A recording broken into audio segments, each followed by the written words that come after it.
አንተ የአንድ ወር ሙስሊም ብለህ ከማሳቀቅ ይልቅ ዱዓ አድርግልኝ ከቻልክ በዚሁ እንድዘልቅ። ላንተ ስለገራ ኢባዳና ሶላት አመስጋኝ ሁኝ እንጂ አይሰማ ኩራት። እኔን ዝቅ አድርገህ ከፍታን አትሰብ፣ እንደዚህ አይደለም የሙስሊም ሰው አጀብ። ትናንት ስላወከኝ ከመስጊድ ርቄ የቱንም ብቆሽሽ ሐራም ላይ ወድቄ እየሞከርኩ ነው ከወንጀል ለመዝዳት። መጥፎ ቃል አታውራ ባትችል እንኳን መርዳት። ተሳስቼን ብታይ በዝነት አይነኝ አስረዳይ በህክማ። ደግሞ እሱ ምናምን እያልክ አትበለኝ ከጀርባ ያትማ። እኔን ወንጀለኛ አንተን የጀነት ሰው አድርገህ ፈርጀህ በሱ ዝነት አትግባ። ያን ደግ ስራህን አትናድ አታፍርሰው። ሰውን በትናንቱ በግምት አትመዝን፣ አትፍረድ አትስፈር። አድረህ እንዳትገኝ አንተም ከሱ ሰፈር።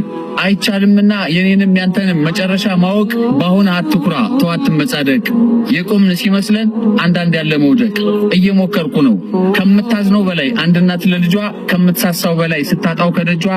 አብዝቶ ሚራራ ከነንከን የሚወድ ጨክኖ የማይቆርጥ የምረቱን ገመድ። በስንዝር ስጠጋው የሚቀርብ በጥፍ ይቅር ባይ ጌታ አለኝ ባሪያው ድንበር ሲያልፍ። እየሞከርኩ ነው ቀልቤን ካሳመመው ከወንጀል ለመዳን። አው እየጣርኩ ነው በዚህ ረመዳን። ከመስጊድ ስጠፋ ሳትጠራይ ሳርቅ ፈቅዶልኝ ስጠጋ የአንድ ወር ሙስሊም ብለህ አጣር ልታሳቀቅ። ዱዓ አድርግልኝ ከቻልክ በዚሁ እንድዘልቅ።